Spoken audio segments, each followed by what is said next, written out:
제가 한번 더 읽겠습니다. 긍휼히 여기는 자는 복이 있나니 그들이 긍휼히 여김을 받을 것이며. 오늘 긍휼히 여기는 자 이런 제목으로 말씀을 대하겠습니다. 우리가 지금 예수님의 팔복 말씀을 대하고 있습니다. 팔복 말 그대로 8개의 복입니다. 8개의 복을 잘 살펴보시면 두 부분으로 구분이 됩니다. 앞부분에 있는 4개의 복은 하나님과 관계해서 주어지는 마음의 복입니다. 하나님과 관계되어서 하나님의 백성이 되어서 우리 마음 가운데 주어지는 변화를 복으로 고백합니다.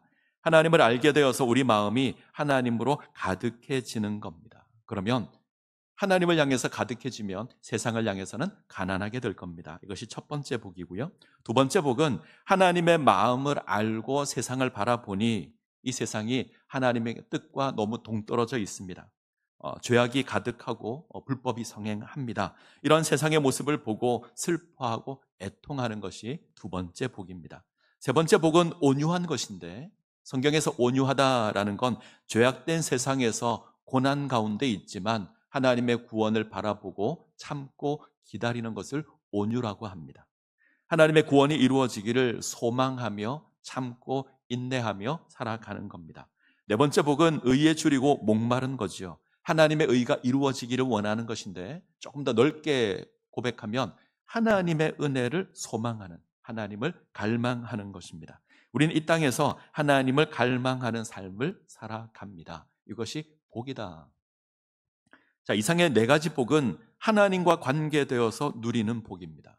이제 앞으로 살펴볼 4가지 복은 그 마음이 우리의 행동으로 나타나는 겁니다. 이 5번째 복부터 8번째 이 복은 우리 마음이 변화되어서 그 변화된 그 모습이 우리 삶을 통해서 드러나는 것인데, 특별히 이웃과 관계해서 드러나는 것을 이제 뒤에 나와 있는 4가지 복이 여기에 해당합니다. 이웃을 사랑하고 돌보는 것이 긍휼입니다. 이웃에 대하여 우리 마음에 거짓이 없는 것이 마음이 청결한 것이고요. 다른 사람과 관계를 회복하는 것이 화평하게 하는 자입니다. 하나님의 백성이 되었다. 이것은 이 땅에서 의를 위하여 기꺼이 박해받는 것으로 나타납니다. 이것이 8번째 복입니다. 오늘은 이 가운데 이제 5번째 복을 살펴보겠습니다. 5장 7절인데 다시 한번 읽어보죠. 5장 7절 같이 읽겠습니다. 긍휼히 여기는 자는 복이 있나니 저희가 긍휼히 여김을 받을 것이며. 긍휼히 여기는 자, 새 번역은 자비한 사람, 공동 번역은 자비를 베푸는 사람. 그래서 자비라고도 번역할 수 있습니다. 다른 사람을 사랑하고 다른 사람을 불쌍하게 생각하는 것이 자비입니다. 우리는 이 자비의 삶을 살아가야 합니다. 한번 생각을 해보시죠. 다른 사람을 긍휼히 여기십니까? 다른 사람에게 자비를 베푸는 삶을 살아가십니까? 다른 사람을 사랑하고 그를 돌보는 삶을 살아가십니까? 다른 사람을 보면 막 안타까운 마음이 생기고 어떻게 하든지 그 사람을 도와야겠다 이런 마음이 생기십니까? 도리어 다른 사람을 보면 화가 나거나 짜증이 나거나 그러진 않습니까? 우리는 친한 사람을 보면 사랑하는 마음이 생길 수 있습니다. 친한 사람이, 내가 좋아하는 사람이 어려움 가운데 빠져 있으면 그를 돕고자 하는 그런 마음도 생깁니다. 근데 나와 아무 상관없는 사람에게 그런 마음이 생기는가? 조금 더 나아가서 내가 싫어하는 사람, 내가 미워하는 사람, 나에게 피해를 주는 사람, 내가 그 사람에 대해서도 사랑하는 마음이 생기고 그를 불쌍히 여기는 마음이 생기는가? 쉽지 않은 것 같습니다. 이 긍휼히 여기는 게 좀 어렵습니다. 근데 성경은 긍휼히 여기라고 합니다. 예수님의 표현을 빌리면 원수까지도 사랑하는 겁니다. 이것을 복이라고 합니다. 나와 가까운 사람, 나와 친한 사람, 내가 사랑하는 사람, 이 사람만 사랑하고 돌보는 것이 아니라 나와 아무 상관없는 사람까지도, 심지어 내가 미워하는 원수까지도 기꺼이 사랑할 수 있어야 한다. 이것이 5번째 복의 모습입니다. 다른 사람을 긍휼히 여기는 것이 굉장히 어렵습니다. 사람들이 얼마나 냉정한지 모릅니다. 나와 상관없는 일에는 관심을 두지 않습니다. 나의 일이 아니면 무심합니다. 이 코로나가 처음 발생했을 때 우리는 굉장히 민감했습니다. 코로나 환자가 첫 번째 생기자 온 뉴스가 그 사람을 조명합니다. 그 사람이 어디로 이동했는지, 누구를 만났는지 다 일일이 확인을 하고 방송을 했습니다. 당시는 코로나에 확진되면 아주 큰 죄인으로 손가락질을 당했습니다. 그 누구도 코로나에 걸려서 저 사람이 얼마나 괴로울까, 저 사람이 얼마나 고통스러울까 아무도 생각하지 않았습니다. 다 그 사람을 욕하기에 바빴습니다. 왜 코로나에 걸려서 우리를 힘들게 하는가? 왜 코로나에 걸려서 내가 사는 이 지역을 지나갔는가? 우리는 이것으로 흥분했었습니다. 아무도 그 사람을 걱정하거나 그 사람을 염려하지 않았습니다. 사람은 굉장히 냉정합니다. 제가 목사여서 가끔 저를 찾아오는 사람들이 많습니다. 저와 아무 상관없는데 찾아옵니다. 자기가 불쌍하니 와서 나를 좀 도와달라, 이런 사람들이 많습니다. 이 사람들이 교회를 찾아옵니다. 교회를 찾아와서 눈에 보이는 아무나 붙들고 나를 좀 도와주십시오 이렇게 얘기 안 합니다. 교회를 찾아와서 목사님 어디 있습니까? 이렇게 묻습니다. 내가 목사님과 상담할 게 있는데 목사님 어디 있습니까? 그러면 성도들이나 교회에 이제 봉사하시는 분들은 중요한 일인가 보다 이러고 저를 호출을 합니다.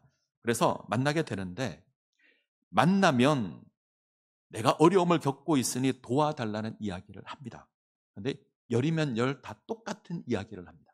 레파토리도 신기하게 같습니다. 예전에는 내가 시골에서 막 올라왔는데 사기를 당해서 내가 돈이 없다, 나를 좀 도와줬으면 좋겠다. 내가 시골에 있을 때 신앙생활 정말 열심히 했는데 지금 나를 도와주면 내가 나중에 갚겠다, 이런 사람들이 굉장히 많았습니다.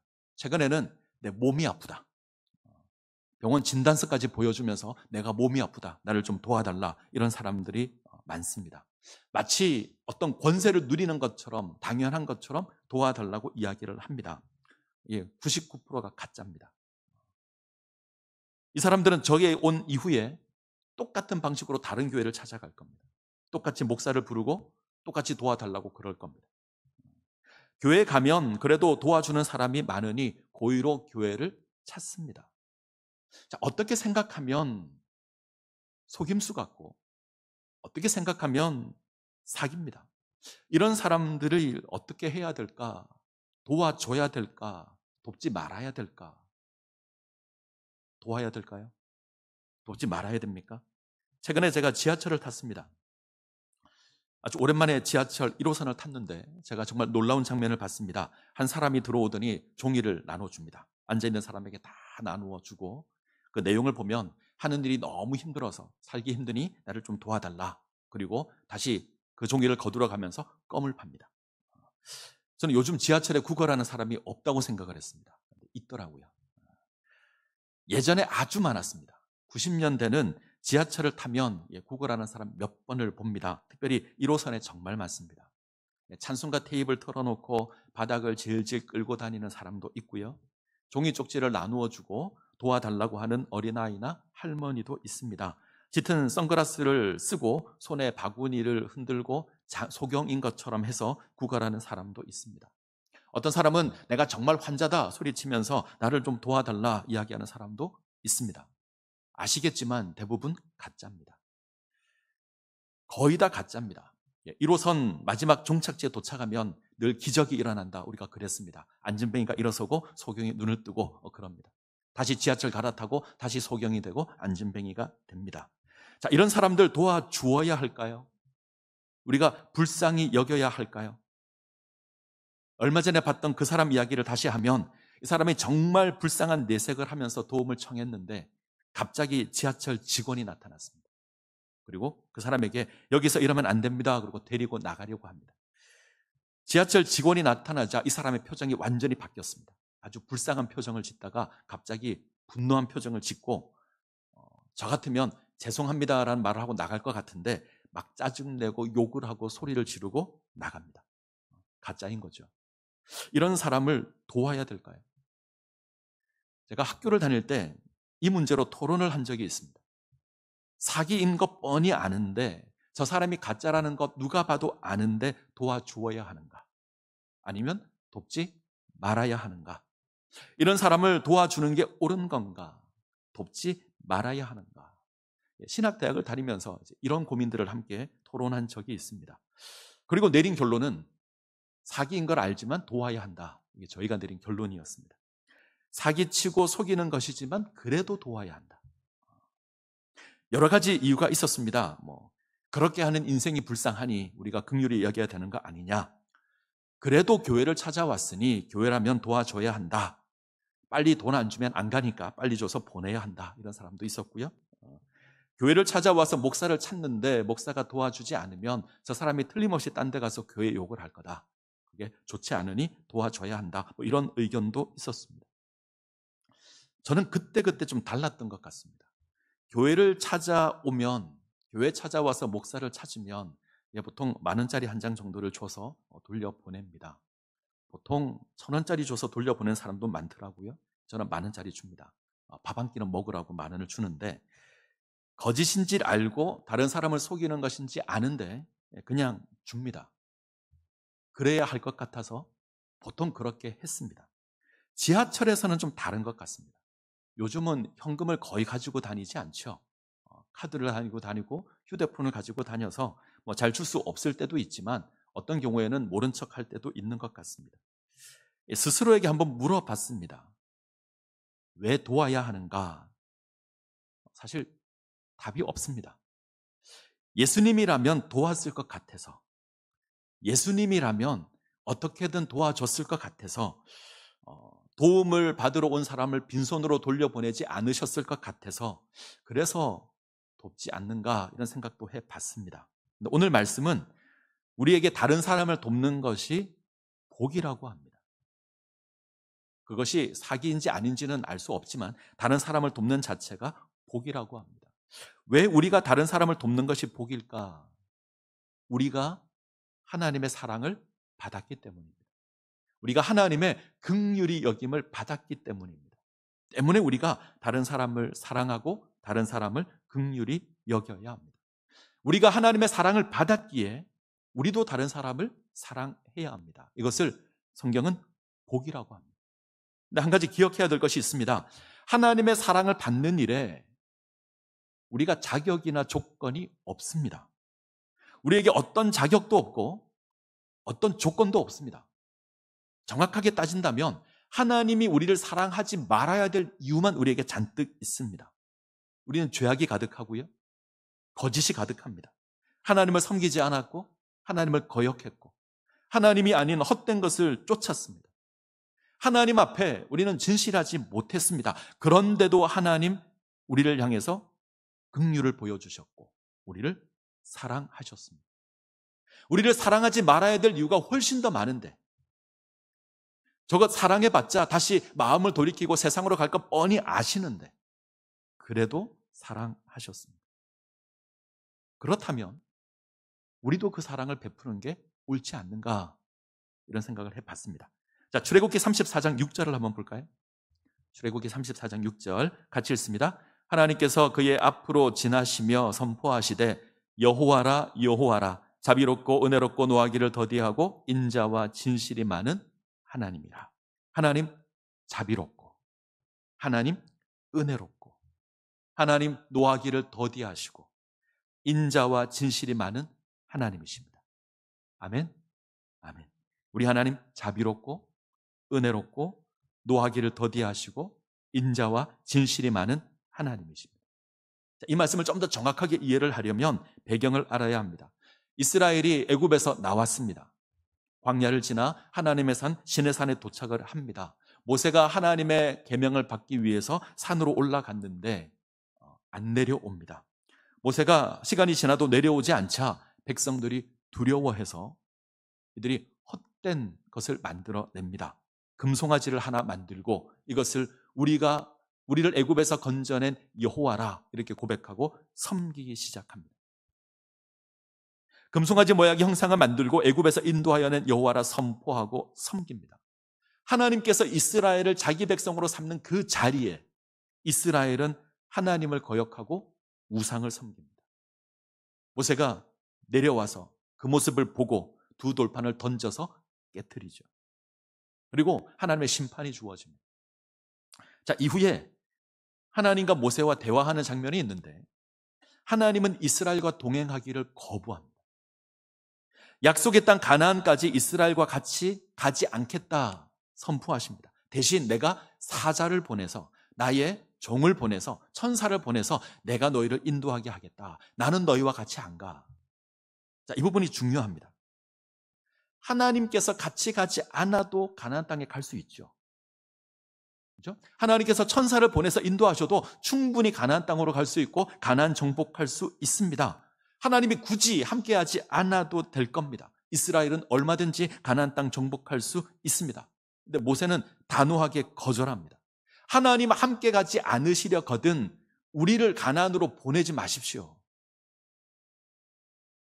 하나님 함께하지 않는다면 가나안이 의미가 없다는 고백을 합니다. 모세가 고집을 피우자 하나님께서 함께 가시겠다 약속합니다. 자, 모세가 왜 이렇게 했을까? 하나님께서 함께하지 않아도 가나안 땅으로 얼마든지 갈 수 있습니다. 충분할 겁니다. 더군다나 하나님께서 이런 말씀도 하십니다. 내가 너희와 함께 갔다가 너희가 목이 곧은데 너희가 또 나를 반역하면 내가 너희를 진멸할 수도 있다. 나는 같이 안 간다. 그럼에도 불구하고 모세는 함께 갈 것을 요청합니다. 자, 왜 이렇게 할까? 지금 하나님의 고백은 관계를 깨겠다는 겁니다. 이스라엘의 하나님, 그 관계를, 이스라엘의 하나님 되시는 그 관계를 하나님께서 깨겠다고 하는 겁니다. 하나님께서 모세를 부르실 때에 당신을 여호와라고 소개하십니다. 이것이 아주 특별한데, 자, 6장 2절을 한번 볼까요? 출애굽기 6장 2절. 자, 2절 3절 같이 읽겠습니다. 하나님이 모세에게 말씀하여 이르시되 나는 여호와니라. 내가 아브라함과 이삭과 야곱에게 전능의 하나님으로 나타났으나 나의 이름을 여호와로는 그들에게 알리지 아니하였고. 재밌는 표현이 있죠. 나는 아브라함과 이삭과 야곱에게 전능의 하나님으로 나타났다. 나는 그들에게 여호와로 나타나지 않았다. 그런데 내가 이제 너희에게 여호와로 나타나겠다. 이렇게 고백합니다. 하나님은 전능의 하나님으로 나타나셨습니다. 아브라함과 이삭과 야곱에게. 여호와로는 나타나지 않았습니다. 근데 이제는 여호와로 나타나겠다. 이 좀 어렵습니다. 이 전능의 하나님은 뭐고 여호와 하나님은 뭔가 이 구별이 좀 쉽지 않습니다. 전능의 하나님은 창조의 하나님입니다. 능치 못할 일이 없으신 능력의 하나님. 그래서 두려운 하나님. 그런데 여호와 하나님은 나의 하나님이 되겠다는 겁니다. 창조의 하나님이 나와 관계를 맺고 나의 하나님이 되겠다. 이게 여호와 하나님이십니다. 하나님께서 이스라엘과 언약을 맺고 관계를 맺겠다는 겁니다. 단순히 멀리 계신 두려운 창조의 하나님이 아니라 이스라엘의 하나님이 되겠다. 내가 너희를 애굽에서 건져내어서 나는 너희의 하나님이 되고 너희는 내 백성이 될 거다. 관계를 맺겠다. 함께 가족이 되겠다. 이렇게 선포하는 겁니다. 이 관계를 위해서 불렀습니다. 근데 하나님이 이제 이것을 깨겠다고 합니다. 이스라엘이 금송아지를 만들고 섬기는 것으로 이 관계를 거역했습니다. 이 관계가 깨어졌습니다. 하나님도 깨겠다고 하십니다. 성경을 잘 보시면 하나님이 이스라엘을 하나님의 백성이라고 안 부릅니다. 모세의 백성 이렇게 부릅니다.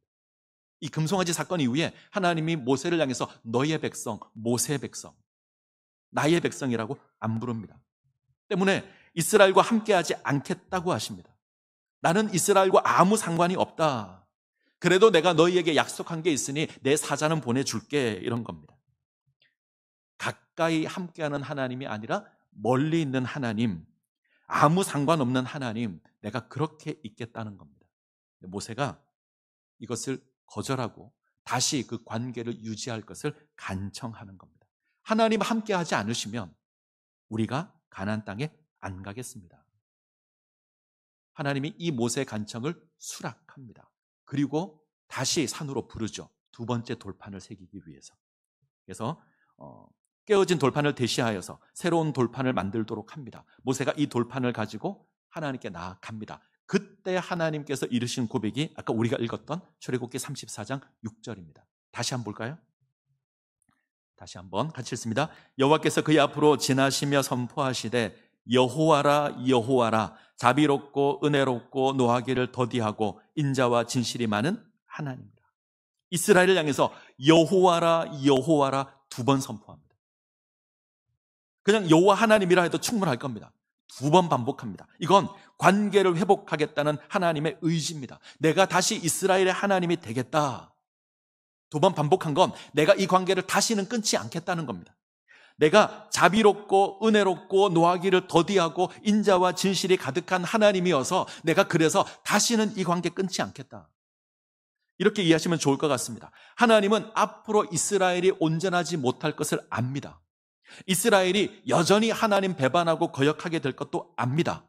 지금은 하나님 잘 섬기겠다 그러지만 시간이 지나면 또 하나님 모른 척하고 돌아설 겁니다. 그래도 하나님 관계를 끊지 않겠다는 겁니다.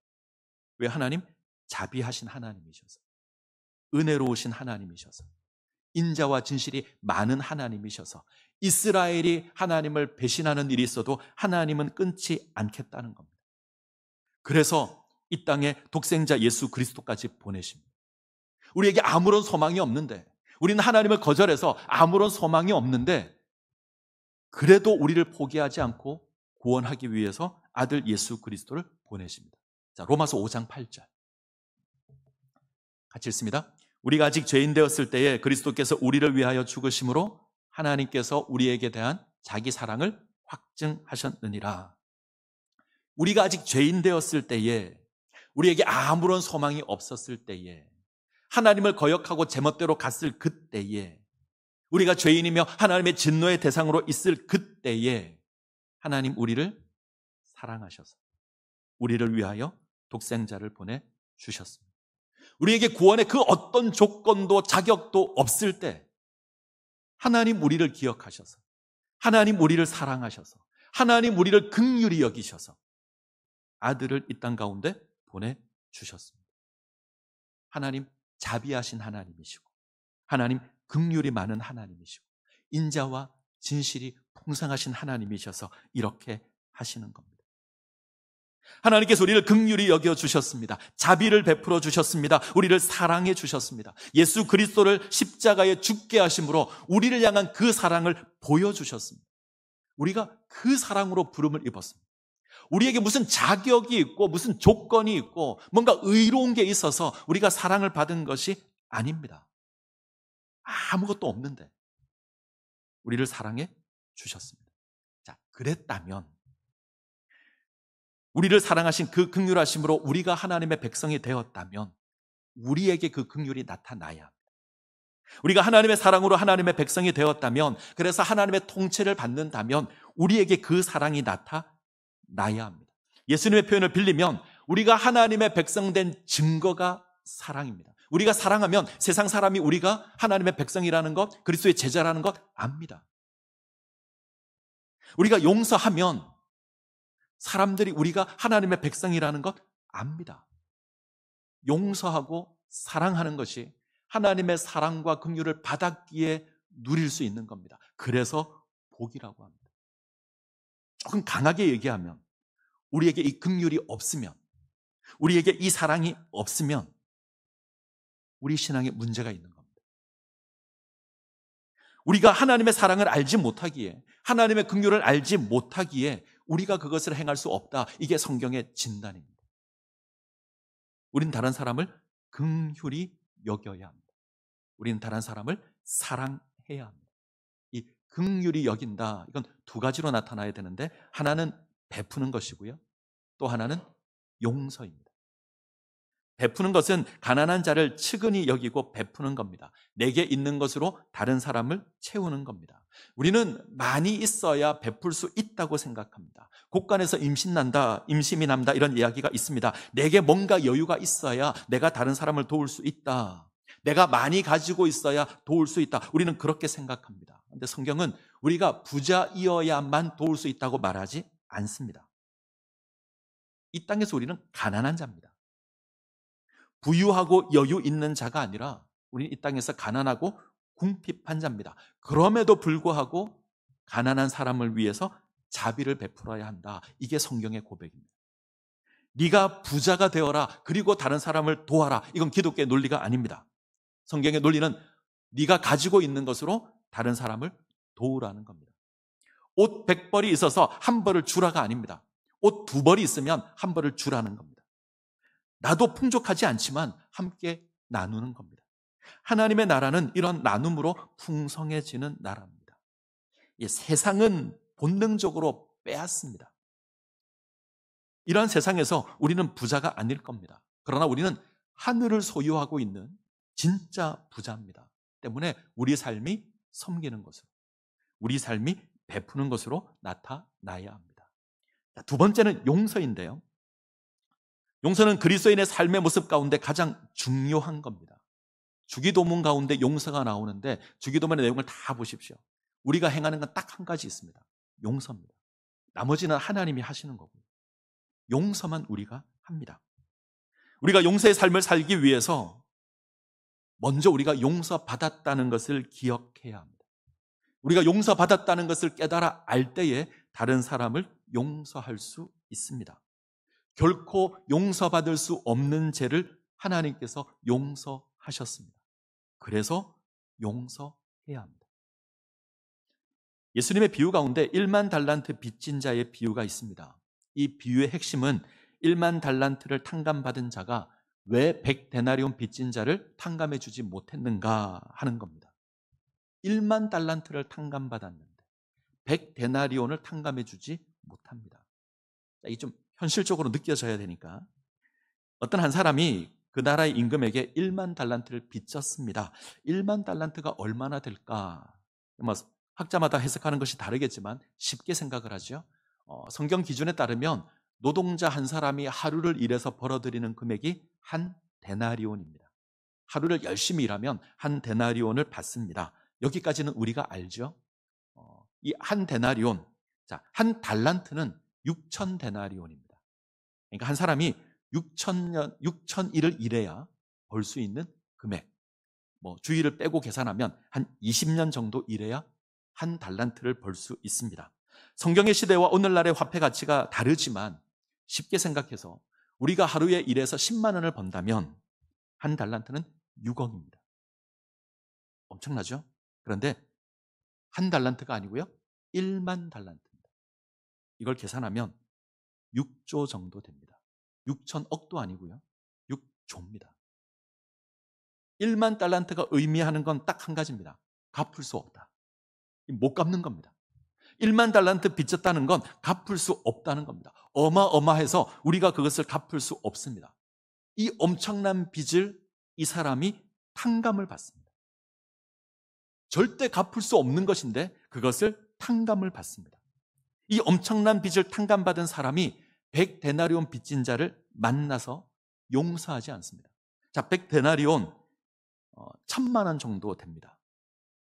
물론 100데나리온이 작은 금액이 아니죠. 우리에게 1,000만 원이면 굉장히 큰 돈입니다. 그런데 이것을 1만 달란트와 비교할 수 있는 건 아니잖아요. 6조와 1,000만 원은 비교할 수 있는 게 아닙니다. 엄청난 빚을 탕감받았기에 100데나리온도 탕감시켜 줘야 하는데 이 사람은 그렇게 하지 않았다는 겁니다. 왜 그랬을까요? 1만 달란트를 탕감받았는데 왜 100데나리온을 탕감해 주지 못했을까요? 저는 이렇게 생각합니다. 1만 달란트 빚진 자가 자기가 탕감받은 것을 모릅니다. 저는 그렇게 생각합니다. 탕감받았는데 자신이 탕감받았다는 것을 모릅니다. 그는 시간이 좀 연장됐다고 생각합니다. 여전히 1만 달란트의 빚은 가지고 있고 시간을 좀 더 연장해서 내가 갚아야 한다고 생각합니다. 이 사람이 임금에게 이렇게 구했습니다. 내게 참으소서, 내가 갚으리이다. 내게 시간을 조금만 더 주시면 내가 갚겠습니다. 그 모습을 보고 임금이 불쌍히 여겨서 탕감해 줬습니다. 이 사람은 임금이 탕감해졌다고 생각을 하는 게 아니라 자기가 간구한 것이 응답됐다고 생각합니다. 시간을 벌었다. 그러면 여전히 이 사람에게는 1만 달란트 빚이 있는 겁니다. 길을 가다가 100데나리온 빚진 자를 만났습니다. 빼앗아야, 그것을 받아내어야 내가 갚을 수 있습니다. 그래서 악착같이 빼앗는 겁니다. 100데나리온 빚진 자는 용서하고 긍휼을 베풀 존재가 아니라 내가 빼앗아야 될 존재입니다. 내가 받아내어야 할 존재입니다. 이 비유가 의미하는 게 있습니다. 탕감받았다는 것을 모르면 탕감해 줄 수 없습니다. 내가 용서받았다는 것을 모르면 용서할 수 없습니다.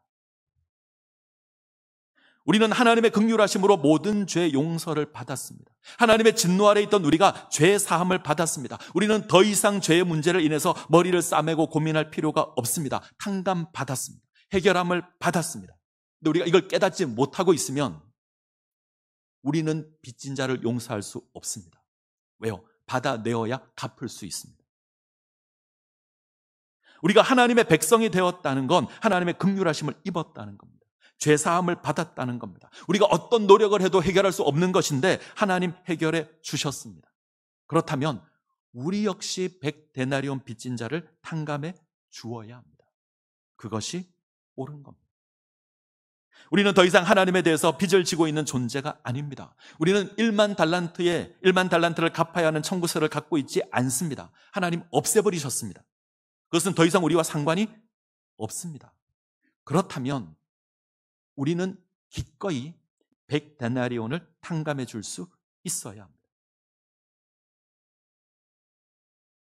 우리가 1만 달란트를 탕감받았다면 우리는 100데나리온 빚진 자에게 청구서를 요구할 수 없습니다. 근데 이 사람은 깨닫지 못해서 용서하지 못하는 겁니다. 하나님께서 처음 인간을 만드셨을 때 인간은 하나님 안에서 만족을 누리는 존재였습니다. 하나님 안에 있을 때 부족한 것이 없었습니다. 하나님의 풍성함을 누렸습니다. 그래서 100% 만족을 누리는 존재였습니다. 근데 타락하면서 이 풍성함에 문제가 생겼습니다. 하나님의 100%의 풍성함을 누렸는데 타락함으로 이제 10%밖에 누리지 못하게 되었습니다. 사람은 본능적으로 비어버린 90을 다른 사람에게서 빼앗아서 채우려고 합니다. 그래서 다투고, 그래서 갈등하고, 그래서 전쟁을 합니다. 하나님 없는 인생이 그렇습니다. 자, 이거 생각하시고 이제 말씀을 한번 보시죠. 자, 빌립보서 2장 5절에서 11절인데 좀 길어서 직접 찾겠습니다. 자막은 없고요. 빌립보서 2장 5절에서 11절.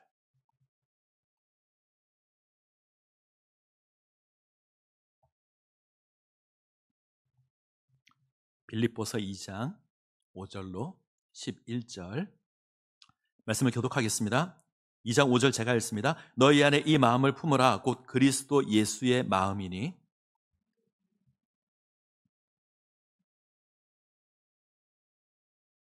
오히려 자기를 비워 종의 형체를 가지사 사람들과 같이 되셨고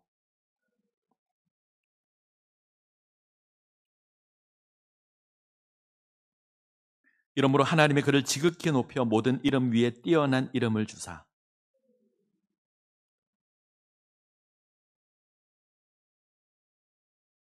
같이 읽습니다. 모든 입으로 예수 그리스도를 주라 시인하여 하나님 아버지께 영광을 돌리게 하셨느니라. 우리가 잘 압니다. 그리고 제가 여러 번 인용하고 말씀드린 기억도 있습니다. 예수 그리스도의 낮아지심에 대한 말씀으로 우리를 향한 하나님의 사랑을 아주 잘 묘사하고 있는 그런 말씀입니다. 근데 해석하는 게 정말 어렵습니다. 우리는 아주 쉽게 생각하지만 학자들은 이 부분 번역하는 걸 정말 어려워합니다. 우리는 보통 이렇게 해석합니다. 예수님께서는 하나님의 본체 곧 하나님이신데 예수님께서 하나님이라는 고귀한 신분을 내려놓고 낮고 천한 이 땅에 오셔서 고난을 받으셨다. 그래서 우리를 구원하셨다. 때문에 이 예수님의 겸손을 본받아 우리도 낮아져야 한다. 우리도 겸손한 삶을 살아야 한다. 이렇게 해석합니다. 아주 좋은 해석이고 아멘 할 수 있지만 저는 조금 다릅니다. 제가 해석하는 건 이렇습니다. 예수 그리스도께서는 하나님의 본체십니다. 그런데 당신이 하나님이라고 하는 것을 어떻게 증명하셨냐면 취하거나 누리는 것이 아니라 낮아져서 다른 사람을 섬기는 것으로 보이셨습니다. 다시요. 예수님은 하나님이신데 당신이 하나님이라는 것을 어떻게 증명하셨냐면 빼앗거나 취하는 것으로 증명하지 않고 낮아져서 다른 사람을 섬기는 것으로 증명하셨습니다. 저는 이렇게 해석합니다. 예수님께서는 당신이 하나님이라는 것을, 하나님의 아들이라는 것을 낮아지고 섬기는 것으로 보이셨다는 겁니다. 자, 좀 어려울 수 있는데, 자, 신성이라는 게 있고요.